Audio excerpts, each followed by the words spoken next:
IPLच्या 10व्या मोसमाच्या स्पर्धेचा उद्घाटन सोहळा सलामीच्या सामन्याच्या एकाच स्टेडियममध्ये नव्हे तर 5 सामन्यांच्या वेगवेगळ्या स्टेडियममध्ये आयोजित करण्यात आला आहे। मुंबई-पुणे संघांमधल्या 6 एप्रिलच्या सामन्यानिमित्त गहुंजे स्टेडियमवर रितेश देशमुखचा परफॉर्मन्स असेल। 7 एप्रिलला गुजरात-कोलकाता सामन्याच्या निमित्तानं टायगर श्रॉफ राजकोटच्या स्टेडियमवर परफॉर्म करेल। कोलकाता-पंजाब सामन्याच्या निमित्तानं 13 एप्रिलला ईडन गार्डन्सवर श्रद्धा कपूर आणि मोनाली ठाकूर या दोघींचा परफॉर्मन्स असेल। त्यानंतर 15 एप्रिलला दिल्ली-पंजाब सामन्याच्या निमित्तानं दिल्लीच्या कोटला स्टेडियमवर परिणीती चोप्राचा परफॉर्मन्स पाहायला मिळणार आहे। IPLच्या 10व्या मोसमाला आजपासून सुरुवात होत असून सलामीच्या सामन्यात गतविजेत्या सनरायझर्स हैदराबाद समोर गतवेळच्या उपविजेत्या रॉयल चॅलेंजर्स बंगळुरूचं आव्हान आहे। हा सामना हैदराबादच्या राजीव गांधी स्टेडियमवर रात्री 8 पासून खेळवण्यात येईल।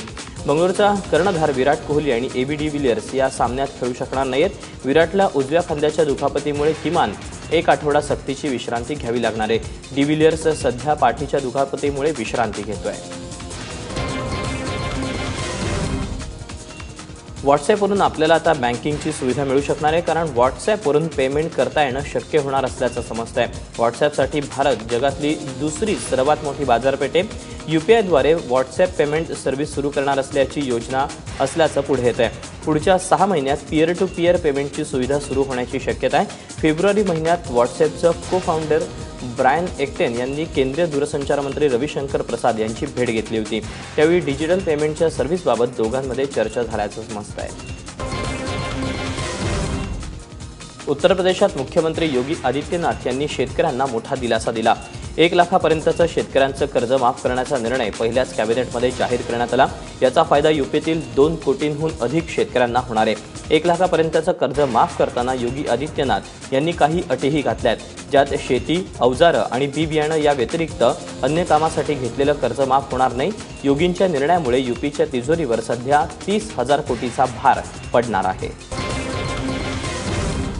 रामजन्मभूमी असलेल्या अयोध्येत लाखो भाविकांच्या उपस्थितीत रामजन्मोत्सव साजरा करण्यात आला। देशाविदेशातील भाविकांनी अयोध्येतल्या राम मंदिरात जाऊन प्रभू रामांचं दर्शन घेतलं। शरयू नदीवर पवित्र स्नानासाठी भाविकांनी गर्दी केली होती। रामनवमीनिमित्त लाखो भाविकांनी शरयूमध्ये स्नान करत मंदिरांमध्ये पूजा अर्चा केली। दुपारी ठीक 12च्या सुमारास अयोध्येतील सगळा नजारा बदलून गेला। 12 वाजताच अयोध्येतील प्रसिद्ध कनक भवन मंदिरात रामाचा जन्म साजरा करण्यात आला आणि संपूर्ण परिसरात रामाचा जयघोष आणि भजनांचे सूर उमटू लागले।